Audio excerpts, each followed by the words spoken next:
യാക്കോബ് എഴുതിയ ലേഖനം 2-ാം അധ്യായം 10 മുതൽ 17 വരെയുള്ള വാക്യങ്ങൾ. ആരെങ്കിലും നിയമം മുഴുവൻ അനുസരിക്കുകയും ഒന്നിൽ മാത്രം വീഴ്ച വരുത്തുകയും ചെയ്താൽ അവൻ എല്ലാത്തിലും വീഴ്ച വരുത്തിയിരിക്കുന്നു. എന്തെന്നാൽ വ്യഭിചാരം ചെയ്യരുത് എന്ന് കൽപ്പിച്ചവൻ തന്നെ കൊല്ലരുത് എന്നും കൽപ്പിച്ചിട്ടില്ലേ?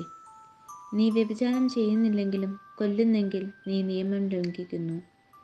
സ്വാതന്ത്ര്യത്തിൻ്റെ നിയമമനുസരിച്ച് വിധിക്കപ്പെടാനുള്ളവരെ പോലെ നിങ്ങൾ സംസാരിക്കുകയും പ്രവർത്തിക്കുകയും ചെയ്യുവിൻ. കാരുണ്യം കാണിക്കാത്തവൻ്റെ മേൽ കാരുണ്യരഹിതമായ വിധിയുണ്ടാകും. എങ്കിലും കാരുണ്യം വിധിയുടെ മേൽ വിജയം വരിക്കുന്നു. എൻ്റെ സഹോദരരെ, വിശ്വാസമുണ്ടെന്ന് പറയുകയും പ്രവൃത്തി ഇല്ലാതിരിക്കുകയും ചെയ്യുന്നവന് എന്ത് മേന്മയാണുള്ളത്? ഈ വിശ്വാസത്തിന് അവനെ രക്ഷിക്കാൻ കഴിയുമോ? ഒരു സഹോദരനോ സഹോദരിയോ ആവശ്യത്തിന് വസ്ത്രമോ ഭക്ഷണമോ ഇല്ലാതെ കഴിയുമ്പോൾ നിങ്ങളിൽ ആരെങ്കിലും ശരീരത്തിന് ആവശ്യമായത് അവർക്ക് കൊടുക്കാതെ സമാധാനത്തിൽ പോവുക, തീ കായുക, വിശപ്പടക്കുക എന്നൊക്കെ അവരോട് പറയുന്നെങ്കിൽ അതുകൊണ്ട് എന്ത് പ്രയോജനം? പ്രവൃത്തികൾ കൂടാതെയുള്ള വിശ്വാസം അതിൽ തന്നെ നിർജീവമാണ്. ദൈവവചനമാണ് നാം കേട്ടത്. വിശുദ്ധ മത്തായി എഴുതിയ സുവിശേഷം 7-ാം അധ്യായം 21 മുതൽ 28 വരെയുള്ള വാക്യങ്ങൾ.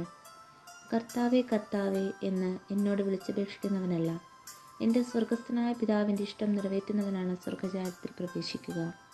അന്ന് പലരും എന്നോട് ചോദിക്കും, കർത്താവേ, കർത്താവേ, ഞങ്ങൾ നിൻ്റെ നാമത്തിൽ പ്രവചിക്കുകയും നിൻ്റെ നാമത്തിൽ പിശാചുകളെ പുറത്താക്കുകയും നിൻ്റെ നാമത്തിൽ നിരവധി അത്ഭുതങ്ങൾ പ്രവർത്തിക്കുകയും ചെയ്തില്ലേ? അപ്പോൾ ഞാൻ അവരോട് പറയും, നിങ്ങളെ ഞാൻ ഒരിക്കലും അറിഞ്ഞിട്ടില്ല. അനീതി പ്രവർത്തിക്കുന്നവരെ, നിങ്ങൾ എന്നിൽ നിന്ന് അകന്നു പോകുവിൻ. എൻ്റെ ഈ വചനങ്ങൾ ശ്രവിക്കുകയും അവ അനുസരിക്കുകയും ചെയ്യുന്നവൻ പാറമേൽ ഭവനം പണിത വിവേകമതിയായ മനുഷ്യന് തുല്യനായിരിക്കും. മഴ പെയ്ത് വെള്ളപ്പൊക്കമുണ്ടായി, കാറ്റൂതി അത് ഭവനത്തിന്മേൽ ആഞ്ഞടിച്ചു, എങ്കിലും അത് വീണില്ല.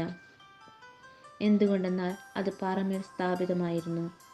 എൻ്റെ ഈ വചനങ്ങൾ കേൾക്കുകയും എന്നാൽ അതനുസരിക്കാതിരിക്കുകയും ചെയ്യുന്നവൻ മണൽപ്പുറത്ത് ഭവനം പണിത ഭോഷന് തുല്യനായിരിക്കും. മഴ പെയ്ത് വെള്ളപ്പൊക്കമുണ്ടായി, കാറ്റൂതി അത് ഭവനത്തിന്മേൽ ആഞ്ഞടിച്ചു, അത് വീണുപോയി. അതിൻ്റെ വീഴ്ച വലുതായിരുന്നു.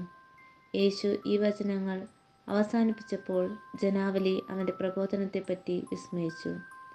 അവരുടെ നിയമജ്ഞരെ പോലെയല്ല, അധികാരമുള്ളവനെ പോലെയാണ് അവൻ പഠിപ്പിച്ചത്. ദൈവവചനമാണ് നാം കേട്ടത്.